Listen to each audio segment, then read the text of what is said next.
앞으로도 더 우리 신앙 생활 잘해서 정신제일교회 일꾼 될 줄로 믿습니다.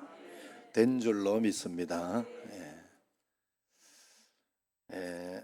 우리 옆 사람과 한번 인사하겠습니다. 참 잘 오셨습니다. 사랑합니다. 한재현 지사님도 잘 오셨습니다. 오늘 새로 오신 분들도 잘 오셨습니다. 감사합니다. 이따가 저를 만나고 가시고 우리 사장님도 저를 만나고 가시고 또 알죠? 다 아시죠? 한국 초대교회 때 이런 일이 있습니다. 어떤 부인이 선교사님을 찾아와서 이제 초대교회 선교사님이 이제 시작했으니까 교회를 시작했으니까 그 선교사님 찾아와서 상담을 합니다.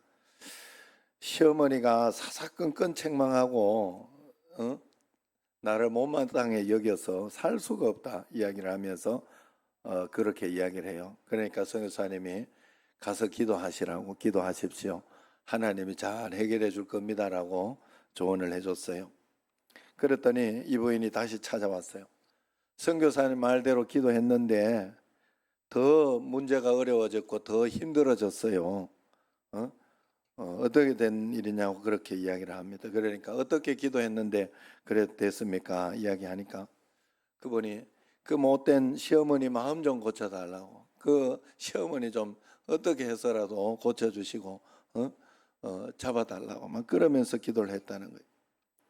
그래서 선교사님이 대답하기를 그렇게 기도하면 안 됩니다. 그건 기도가 아니라 그건 정죄하는 것이고 그건 그 사람에게 이렇게 좋은 기도가, 본인에게도 좋은 기도가 아니다. 어떻게 기도해야 되느냐 했더니 감사하며 기도하시고 축복하며 기도하시고 고칠 거 있으면 나를 고쳐달라고 기도해 보십시오. 그러면서 다시 돌려보냈어요. 그래 열심히 이제 그분이 또 집사님이 열심히 이제 그렇게 기도하고 나아갔죠. 어떻게 됐을까요? 잘 됐으니까 이해화를 하는 거죠. 잘 안 될 리가 없어요. 날 바꿔달라는데 잘 안 될 리가 없어요. 분명히 잘 됩니다. 예수님 믿는 것은 내가 바뀌는 거예요. 십자가 지는 거예요. 여러분 그걸 꼭 아시고 하나님 앞에서 오늘도 우리 감사하는 신앙, 나를 바꾸는 신앙, 하나님 앞에 내가 변화되는 신앙이 꼭 돼야 할 줄로 믿습니다. 아무튼 우리는 매일매일 감사하며 살 수도 있고 불평하며 살 수도 있어요. 세상의 불평거리를 찾기로 말하면 끝이 없고 한이 없습니다. 반대로 감사를 찾아도 끝이 없고 한이 없어요. 어떻게 해서도 감사할 수가 있어요. 그런데 범사에 감사, 그래서 우리는 범사에 감사하는 그런 신앙인이 될 수도 있고 범사에 불평하는 불평분자가 될 수도 있다 하는 거예요. 불평분자는 이렇다 그래요. 큰 죄를 지어가지고 감옥에 갔는데 재판에서 사형 선고를 받을 정도로 큰 죄를 지었어요. 그런데 이렇게 거기 있으면서 사형을 받았으니 이제 조심해서 이렇게 내가 이렇게 하면 되겠냐 뭐 해서 살았는지 어쨌든 그 사형 받고 살다가 어느 날 무기징역으로 감형이 됐어요. 감사를 해야 되는데 불평하기를 이 망할 놈의 나라가 목에 매달 밧줄도 없는가 보네 이러면서 불평을 하더라는 거예요. 또 몇 년 후에 특별 사면이 돼 가지고 석방된다는 소식을 듣고 또 불평했어요. 그래서 거기에서 이놈의 나라가 죄수들에게 먹일 양식이 없어 나를 석방시켜 주나 보네 이러면 불평하더라고요. 그게 불평할 일입니까? 그래 감사를 하면 감사할 수 있고 불평은 불평. 천국은 감사만 있는 곳이고 지옥은 불평만 있는 곳이에요. 오늘 다니엘서 5장과 6장 이렇게 내용을 이렇게 살펴보면 오늘 6장 내용인데 5장에서 6장을 내려갈 때 마지막 30절 31절을 보면 30절 31절 한번 읽어봅시다. 5장 30절 31절 그날 밤에 갈대아 왕 벨사살이 죽임을 당하였고 메대 사람 다리오가 나라를 얻었는데 그때 다리오는 62세였더라. 자, 여기에서 나라가 이렇게 바뀌는데도 다니엘은 계속 총리로 지금 등용받고 있어요. 이 체제가 바뀌면 거기에 쓰던 사람들은 바뀌는 거예요. 그런데 다니엘은 왜 다시 등용이 되었고 쓰임을 받았는가 하면, 야, 요즘 말 그대로 옛날에 그 한마디 잘해가지고 대통령 된 사람이 있잖아요. 지금 그 사람처럼 다니엘은 진짜 그랬던 것 같아요. 진짜 나는 사람에 충성하지 않고 공정과 정의에 맞춰서 그렇게 하겠다, 뭐 이런 이야기를 했잖아요. 다니엘이 그 체제에 거기에 아부하고 충성한 것이 아니라 정말로 나라를 위하여 공정과 상식이 있는 하나님 말씀대로 살았으니, 말씀대로 순종했으니 얼마나 그렇게 잘 살았겠냐 이 말이에요. 그래서 나라가 지금 바뀌는데 다니엘은 3번 나라가 바뀔 만큼 바뀌었을 때까지 계속 총리를 했다는 사실을 알아야 돼. 성경에 다니엘서가 그 3번 나라가 바뀌어요. 3번 나라가. 그걸 가르쳐 주고 있어요. 그래서 이렇게 다니엘이 계속해서 왕이 되고 하는 것을 보여주는 것은 시간의 흐름 속에 역사도 변하고 정치 지도자 변해도 역사의 주인은 여전히 하나님이시고 하나님은 변함이 없다라는 것을 보여주고 있는 그런 내용이다 하는 거예요. 이 역사의 흐름 속에 이 다니엘이 주인공이 되어 등장합니다. 이제 다니엘은 포로병, 풋내기 어린 다니엘이 아닙니다. 시대도 변하고 상황도 변했어요. 세월이 흘러 나이도 들었습니다. 그러나 하나님의 사람 다니엘은 그 신앙, 그 정신, 그 진실한 삶에서는 조금도 변함이 없는 여전히 하나님 앞에 쓰임받는 아름다운 모습이었어요. 그런데 다니엘서 6장에서 다니엘이 또다시 등장하는데 그 축복이, 다니엘에게 왔던 그 높은 자리, 축복이 큰 위기가 오히려 되어버렸습니다. 3절을 한번 봅시다. 그런데 3절 같이 한번 읽어봅시다. 다니엘은 마음이 민첩하여 총리들과 고관들 위에 뛰어나므로 왕이 그를 세워 전국을 다스리게 하고자 한지라. 새로 등용합니다. 그런데 사단은 언제나 우리가 잘 나가는 꼴을 못 보지요. 방해 작전을 펴지요. 그래서 여러분들에게 큰 위기가 오고 어려움이 왔다 하면 내가 신앙생활을 잘하고 있는데 잘못하고 있을 때 오면 회개하면 돼. 그건 회개하면 되고, 잘하고 있는데 왔다 하면 그건 사단이 주는 거예요. 사단이 지금 시기 질투하는 거예요. 우리에게. 여러분 그걸 꼭 아셔야 돼요. 그래서 하나님 앞에 더 담대하게 끝까지 기도하면 됩니다. 그러면 하나님께서 놀라운 은혜와 권능으로 분명히 역사를 해줍니다. 오늘 여기에서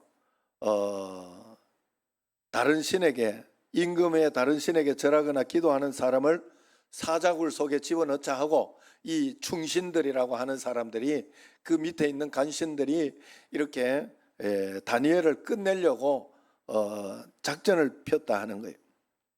이 사건의 진행과 결론을 여러분들이 너무 잘 알고 있죠. 다니엘은 결국 사자굴에 들어가게 됩니다. 그러나 하늘의 천사가 다니엘과 함께 함으로 사자의 입을 막아버렸지요. 임금은 못된 정치인들에게 이제 당했다, 이러지도 저러지도 못하고 전전긍긍하면서 밤새도록 잠을 자지 못했어요. 그러면서 이른 새벽에 충신 다니엘이 어떻게 됐나 싶어서 슬피 소리 질러 다니엘아 다니엘아 하나님이 널 살려주었느냐 묻습니다. 그랬더니 그냥 하는 소리죠. 벌써 죽었을 것이라 생각하고 그냥 하는 소리인데 밑에서 소리가 들려요. 왕이여 만수무강하옵소서, 하나님이 천사를 보내서 사자의 입을 막아주었습니다 라고 이야기를 합니다. 그때 왕이 얼마나 기뻐했는지 23절에 이야기를 하고 있어. 같이 한번 23절 읽어봅시다. 왕이 심히 기뻐서 명하여 다니엘을 굴에서 올리라 하며 그들이 다니엘을 굴에서 올린즉 그의 몸이 조금도 상하지 아니하였으니 이는 그가 자기 하나님을 믿었음이더라. 자기 하나님을 믿었기 때문에 이런 역사를 보게 된 거예요. 여러분, 안 믿었으면 이 역사는 절대로 보지 못합니다. 그래서 24절에 보면 24절 같이 읽어봅시다. 왕이 말하여 다니엘을 참소한 사람들을 끌어오게 하고 그들을 그들의 처자들과 함께 사자굴에 던져 넣게 하였더니 그들이 굴 바닥에 닿기도 전에 사자들이 곧 그들을 움켜서 그 뼈까지도 부서뜨렸더라. 그래요. 다니엘을 참소한 사람들이 땅에 닿기도 전에 앞발로 사자가 받아서 낼름삼켜 버렸다는 거예요. 뼈까지 부서뜨렸다는 거예요. 이 사건으로 왕은 법령 조서를 아예 바꾸게 됩니다. 그래서 완전히 역전돼 더 큰 축복을 받게 되는 거죠. 완전하게 믿음으로 그 왕이 있을 동안에는 믿음으로 살 수 있는 그런 역사가 일어나는 거예요. 대단합니다. 26절, 27절에 법령을 바꾼 내용이 나와요. 같이 읽어봅시다. 내가 이제 조서를 내리노라. 내 나라 관할 아래에 있는 사람들은 다 다니엘의 하나님 앞에서 떨며 두려워할지니 그는 살아계시는 하나님이요 영원히 변하지 않으실 이시며 그의 나라는 멸망하지 아니할 것이요 그의 권세는 무궁할 것이며 그는 구원도 하시며 건져내기도 하시며 하늘에서든지 땅에서든지 이적과 기사를 행하시는 이로서 다니엘을 구원하여 사자의 입에서 벗어나게 하셨음이라 하였더라.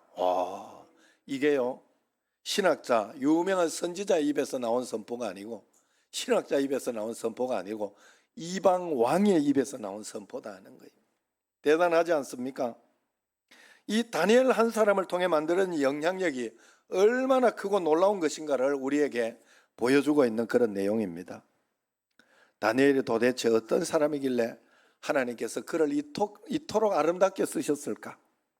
3절에 보면 다니엘은 마음이 민첩했다 이야기를 하죠. 다른 번역에서 보면 그 마음에 놀라운 민첩했다는 이유는 놀라운 영이 있었다 이렇게 성령님이셨다는 뜻이겠죠.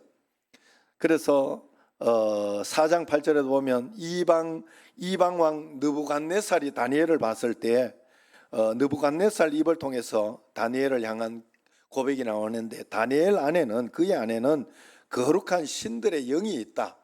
신들의 영이 있다. 하나님의 영이 그 속에 분명히 있으니 저렇게 지혜롭다 이야기를 하는 거예요. 그리고 또 5장 11절에 보면 세상 사람들도 다니엘을 평가하기를 그의 안에는 그의 나라에 거룩한 신들의 영이 있는 사람이 있으니 이 나라에 거룩한 신들의 하나님의 영이 있는 사람이 있으니 곧 왕의 부친 때에 있던 자로서 명철과 총명과 지혜가 신들의 지혜와 같은 자니이다. 백성들도 다 아는 거예요. 성령으로 사는 사람임을 다 아는 거예요. 그래서 다니엘은 성령의 사람, 하나님의 사람이었어요. 하나님과 동행하는 사람, 그래서 하나님이 들어 쓰시는 사람. 여러분, 비전과 꿈은 내가 가지고 내가 이끌고 가는 게 아니에요. 여러분, 하나님 앞에서 하나님, 내가 세상을 살릴 일꾼이 되게 해주시고 큰 사업을 해서 하나님께 영광 돌리게 해달라고 막 그렇게 기도할 필요 없어요.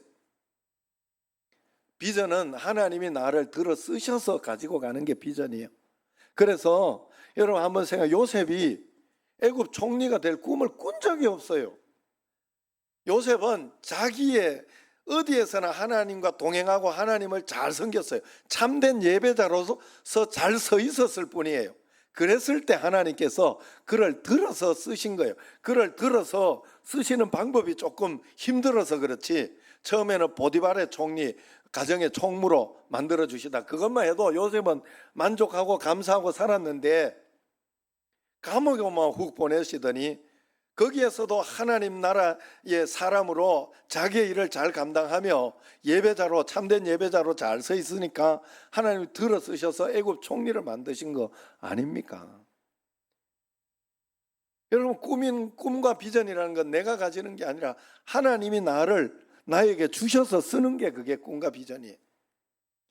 다윗도 마찬가지잖아요. 왕이 되려고 한 적이 없어요. 여러분 잘 성경을 보셔야 돼요. 다윗은 그저 자기의 역할을 잘 감당하며 참된 예배자로서 하나님을 잘 섬기는 자로서 서 있었을 뿐이에요. 자기 자리를 잘 지키고 있었을 뿐이에요. 그랬을 때 하나님께서 들어서 주신 거예요. 들어서 주신 거예요. 축복은 이렇게 오는 겁니다. 하나님 앞에서 축복은. 하나님 앞에서 우리를, 그래서 우리는 참된 예배자로 잘 지키고 있으면 말씀과 기도 생활, 하나님 앞에 내가 해야 하는 거, 그거 잘하고 있으면 하나님이 때가 됐을 때 탁탁 주시는 거예요. 탁탁 주시는. 그래, 여러분 다른 거 볼 필요 없어요. 내가 하나님 앞에서 지금 기도하고 있는지, 기도하는 거 게을리하고 있는지, 감사하고 있는지, 그것을 잘 살펴보면 돼요. 그걸 잘 살펴보면 돼요. 잘 하고 있으면 하나님이 좋은 것으로 주시고, 또 어떨 때 또 어려움도 주시면 아, 사단이 지금 시기 질투하고 있구나 생각하고 가면 되고요. 정말로 주님 앞에 그러면 돼. 그래서 6장 4절을 보세요. 다니엘이 성령 충만한 사람이 되니까 뭐라고 합니까? 이에 총리들과 같이요 고관들이 국사에 대해서 다니엘을 고발할 근거를 찾고자 하였으나 아무 근거 아무 허물도 찾지 못하였으니 이는 그가 충성되어 아무 그릇됨도 없고 아무 허물도 없었음이라. 여러분, 이렇게 하나님 나라에서 자기 자신을 지키고 살고 있으면 하나님이 어느 날 와서 들어서 주신다는 거예요. 절대로 잊지 마시기를 바랍니다. 절대로 여러분, 내가 뭘 하려고. 그래서 다니엘을 산무의 사람이라고 성경학자들은 주석학자들은 이야기를 해요. 산무. 고발할 근거도 없고 허물도 없고 그릇됨도 없다. 자기 자신을 얼마나 잘 지켜낸 거예요. 다니엘이 어떻게 그럴 수가 있었을까? 10절을 보면 나와요. 10절 같이 한번 읽어봅시다. 다니엘이 이 조서에 왕의 도장이 찍힌 것을 알고도 자기 집에 돌아가서는 윗방에 올라가 예루살렘으로 향한 창문을 열고 전에 하던 대로 하루 3번씩 무릎을 꿇고 기도하며 그의 하나님께 감사하였더라. 여러분, 창문 닫고 집에서 조용히 기도해도 된단 말이에요. 창문 열고 소리내 기도한다는 것은 자기의 신앙을 그대로 하나님께 지키고 있다는 걸, 나는 하나님이 허락하신 만큼만 살리라. 하나님이 여기에서 생명을 가져가시면 그것도 하나님의 뜻인 줄로 알고 나는 그렇게 살리라 하고, 여러분 그렇게 했던 것이 전에 하던 대로 행했습니다. 경건의 습관을 허물지 않았어요. 여러분, 우리가 해야 할 일은 그거밖에 없어요. 하나님의 일을 한다는 거 다른 게 아니에요. 예배자로 잘 서 있으면 돼요. 매주일 예배, 새벽기도 예배, 하나님 앞에 매주일 예배만 드리던 사람은 새벽기도까지 확장해야 돼. 그것만 잘하고 있으면 하나님이 알아서 해주실 것인데 내가 뭘 하려고. 하나님, 다니엘이 기도할 때 여러분 하나님 앞에서 생명의 위협을 받아도 이 기도하는 거, 예배하는 거, 하나님 찬양하는 거, 하루 3번씩 하나님 찬양하는 거 멈추지 않았다고요. 거기에서 흔들림이 없었어요. 그리고 다니엘의 기도를 한번 보세요. 절박한 상황 속에서 하나님, 이 적군들을 물리쳐 달라고, 하나님 내 생명을 살려달라고 그렇게 기도하지 않았어요. 정말로 하나님 앞에서, 하나님 앞에 저도 이렇게 그렇다고 해서 그런 기도를 하지 말라는 소리는 아닙니다. 아니지만 마음은 하나님 앞에 이 다니엘 같은 마음을 가지고 그렇게 기도하고, 왜냐하면 구체적으로 내가 어떤 기도를 하고 있는가를 하나님께 드리기 때문에 하나님 이거 질병 낫게 해주시고 또 이 문제 해결해 주시고 그렇게 기도하지만 근본적인 정신, 마음은 다니엘처럼 이렇게 해야 돼요. 다니엘이 뭐라고 기도했습니까? 여기에 보면 하루 3번씩 무릎을 꿇고 기도하며, 10절 마지막에 보면 기도하며 뭐라고요? 그의 하나님께 감사하였더라. 결국은 감사의 기도를 드린 거예요. 감사의 기도. 하나님 앞에 차원 높은 기도, 차원 높은 감사합니다. 일찍이 성 어거스틴이 그런 이야기를 해요.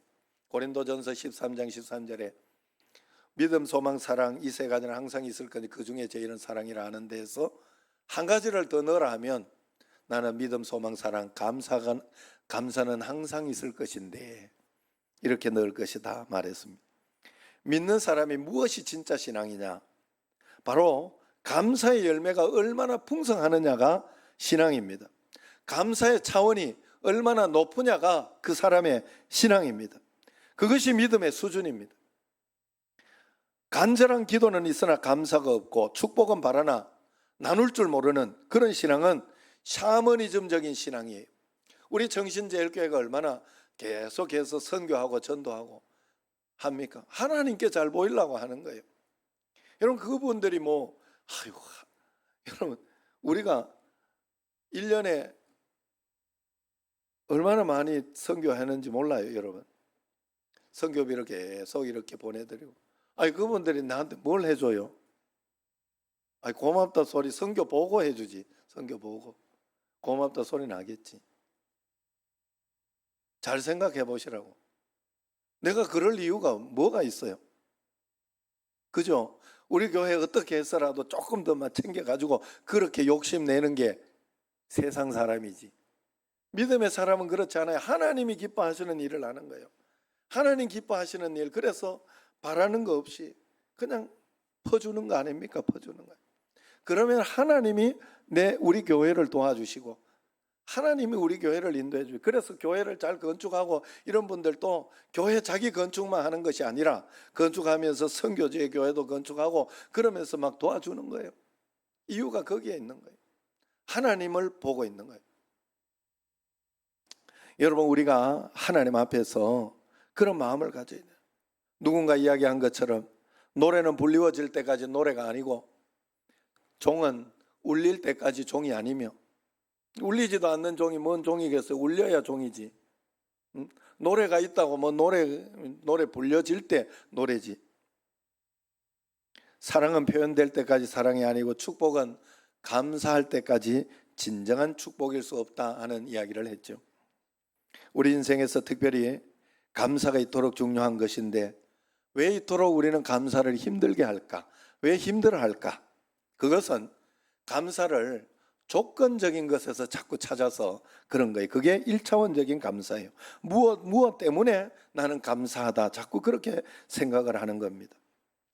받았기 때문에, 사업이 잘 되었기 때문에, 건강을 회복했기 때문에, 자녀들이 성공하고 순조롭게 풀렸기 때문에 감사한다면 그 조건이 없어지면 감사도 없어지는 거예요.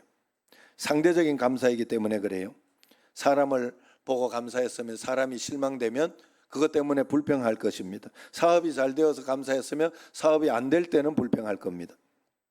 병이 나 감사하면 병이 또 다른 질병이 왔을 때 불평할 것이라고요. 우리의 감사는 다니엘의 감사, 그런 감사가 돼야 돼요.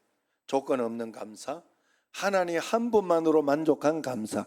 하나님이 나와 함께 계시기 때문에 지금 이 문제 생겨도 하나님께 기도하면 하나님이 인도해 주시고 역사해 주신다는 걸 믿는 그런 감사가 다니엘의 감사다 하는 것입니다. 이것이 절대적인 감사, 있다 없다의 감사가 아니라 조건을 초월한 감사인 것입니다. 신령한 감사죠. 여러분 세르비아 출신의 신실한 목회자 아버지 보리스와 어머니 두시카 사이에서 장남이 태어났는데 태어나 보니 팔다리가 없어요. 목사님 집안에 태어나서 얼마나 당황했겠어요. 8세 이 팔다리가 없는 장애였는데 8세 이후에 3번이나 장애를 비관해서 자살을 시도했습니다. 그러나 부모의 전폭적인 지원과 사랑으로 양육을 받았어요. 팔도 다리도 없는 아이가 부모의 교육 철학으로 정상인이 다니는 중고등학교를 다니면서 학생회장을 지냈고 또 오스트레일리아 로건 그리피스 대학에서 회계와 경영을 전공했습니다.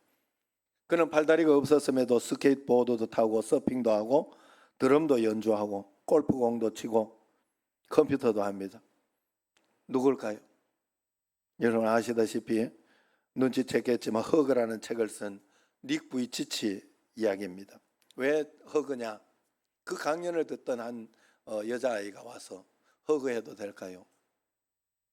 당신의 그 강연이 내 인생을 나로 하여금 빛을 보고 갈 수 있도록 새로운 희망을 주었습니다 하고 허그라는 건 포옹하다 이런 뜻이 안아줘도 될까요? 그래서 다 와서 이렇게 안아주는 그런 일이 있죠. 닉 부이치치가 이런 명언을 했어요. 나는 팔도 없고 다리도 없습니다. 그래서 걱정도 없습니다. No arms, no legs, no worries. 나는 걱정도 없어요.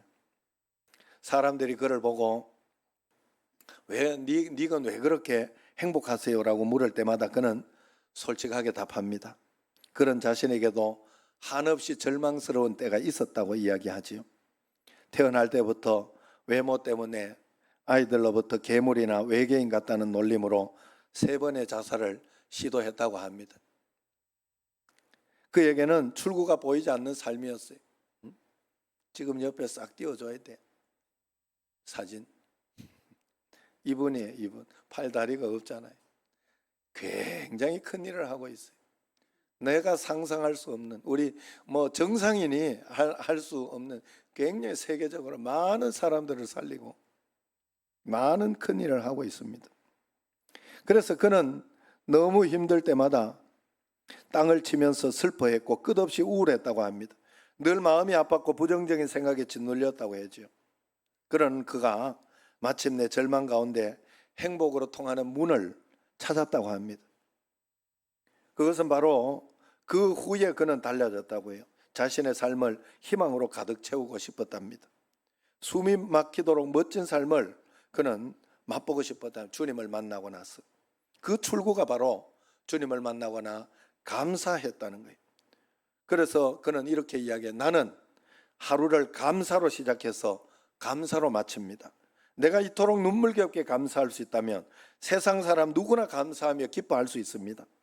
범사에 감사하십시오. 그렇습니다. 닉 부이치의 그 감사는 하나님 한 분만으로의 감사였어요. 하나님이 함께 하심을 믿은 감사였다 하는 것이죠. 그래서 어떤 상황이 와도 내 인생에는 반드시 하나님의 계획이 있다 하는 그것을 믿었던 거예요. 하나님의 계획이 있다. 여러분, 저는 진짜 은혜 일기를 여러분들에게 쓰라고 한 이유가 뭔가 하면 내 인생이 내 마음대로 안 되더라고요. 그리고 매일매일 여러분 한번 여러분 삶을 살펴보면요, 내가 생각했지 않던 일들이 굉장히 많이 나에게 일어나요. 여러 가지 뜻하지 않던 어떤 그런 일들이 많이 막 큰 일만 일어나는 게 아니라 쑥쑥 이제 순간순간 그런 일들이 막 일어나요. 내가 생각지 않았던 일들도 갑자기 이렇게 시켜야 될 일도 있고, 어떨 때는 그렇고, 비가 올 때도 있고, 비가 셀 때도 있고, 여러 가지 특별한 일들, 여러분. 그래서 내 인생을 내가 사는 게 아니에요. 하나님이 내 인생을 붙잡고 있구나. 그걸 여러분 꼭 목회를 하나님이 여러분 인생 한 사람 한 사람 목회를 하고 있다는 걸 아시고 하나님 앞에서 물어보고 하나님 앞에 그 해답을 얻고, 여러분 저는 사실 여러분들에게 하는 것 전하는 이 말씀이 있지만 여러분 지금도 눈을 감고 있는 사람도 있고 어떤 사람은 은혜 받는 사람도 있고 하나님이 하시는 거예요. 하나님. 아무리 내가만 노력하고 이야기한다고 되는 게 아니에요. 감동이 되고 가슴을 치는 거는 하나님이 하는 거예요. 그래 여러분 하나님께 모든 것을 맡기고 주님 앞에 나가시기를, 하나님이 반드시 내게 계획이 있다. 그럴 때 그리고 다 맡기고 하나님 허락하신 만큼만 살겠습니다 하고 한 걸음 한 걸음 가면 우리가 다니엘의 감사를 할 수 있습니다. 다니엘은 고통받는 것을 두려워하지 않았어요. 다니엘은 자기를 향한 음모를 대체할 만한 힘이나 대책이 전혀 없었습니다. 그럼에도 불구하고 역사는 하나님 손에 달려있다, 인간의 생사화복을 주장하시는 분은 하나님이시다 하는 믿음이 있었어요. 그래서 다니엘의 감사는 그리 아니하실지라도의 감사지요. 그래서 절대적인 감사라고 합니다. 결국 다니엘의 감사는 환난의 사자의 입을 봉했고 고통의 사자굴로부터 자유함을 얻었던 것입니다. 오늘 여러분을 가두고 있는 사자굴의 상황이 무엇입니까? 이빨을 드러내고 금방이라도 삼킬 듯이 찾아온 환난의 사자 이빨이 여러분에게 무엇입니까? 하나님은 능히 그 입을 막을 수 있는 것입니다. 여러분을 능히 지켜주실 수 있는 것입니다. 오늘 우리 모두가 다니엘처럼 성령의 사람이 되기를 축원합니다. 다니엘처럼 무슨 일이든지 기도로 풀어가고 무슨 일이든지 기도를 멈추지 마시고 참된 예배자로만 잘 서 있으시기를 바랍니다. 내가 참된 예배자로 잘 서 있으면, 예배를 참된 예배자로 잘 서 있는 사람이 직장 가서 잘못할 리가 없어요.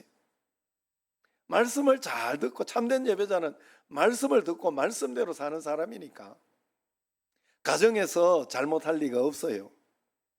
잘못하더라도 다시 바꿀 겁니다. 그 사람은 양심의 가책과 마음의 가책을 느끼면서 하나님 앞에 다시 한번 잘하려고 할 것이라고요.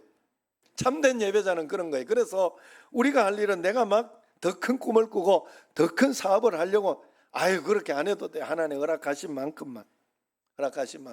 그러나 하나님이 말씀 주시는 것에 게으르지 말고 말씀대로 성령의 사람으로 살아가면 됩니다.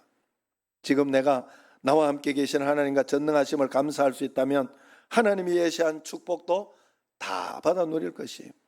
페이지 처치라는 책에서 이런 좋은 글이 있어서 제가 공유를 합니다. 첫 번째, 내가 예상치 못한 일도 다 하나님의 계획 안에 있고 내가 감당치 못할 일도 다 하나님의 능력 안에 있다. 믿으시죠?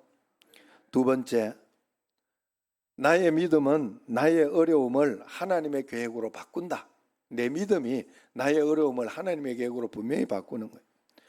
또 나의 믿음은 나의 어긋난 일을 하나님의 계획으로 바꾸어 줄 수 있다는 거예요. 내 믿음이 있어야 그것이 바꾸어진다는 거예요. 안 그러면 믿음 없이면 어긋나면 어긋난 대로 가는 겁니다. 내가 애를 쓰고 내 노력만큼 바뀌고 그러겠죠. 세 번째, 하나님의 자녀로 내가 해야 하는 걸 하면 하나님은 하나님만 하실 수 있는 걸 하신다. 하나님의 자녀로 내가 해야 할 것을 하면 하나님은 하나님이 하실 수 있는 일을 해주신다는 거예요. 또 어떤 상황이든지 내가 순종과 기도를 할 수 있다면 어떤 상황이든 하나님은 은혜로 바꿔주신다. 내가 그것에 굴복하고 순종하고 십자가를 지고 그 말씀대로 가겠습니다. 말씀대로 따라가겠습니다 하고 내가 굴복하고 순종하면 하나님은 그 속에서도 은혜로 반드시 바꿔주신다. 네 번째, 같이 한번 읽어봅시다.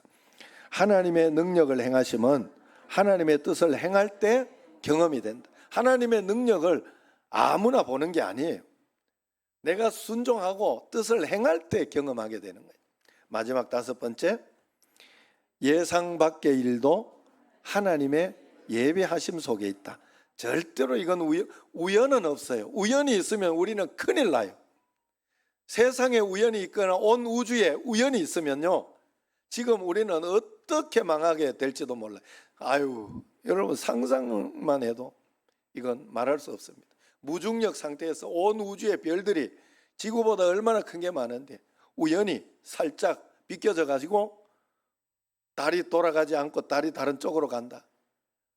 상상만 해도 다 하나님의 계획 안에 있어요. 그 속에서 계획을 믿고 내가 순종할 수 있다면 하나님은 더 큰 은혜로 우리를 분명히 복 주신다. 매일매일 여러분 감사로서, 오늘 감사주일 감사로서 하나님의 숨겨진 축복을 다 받아 누릴 수 있는 여러분과 저가 되기를 주의 이름으로 축원합니다. 기도하겠습니다.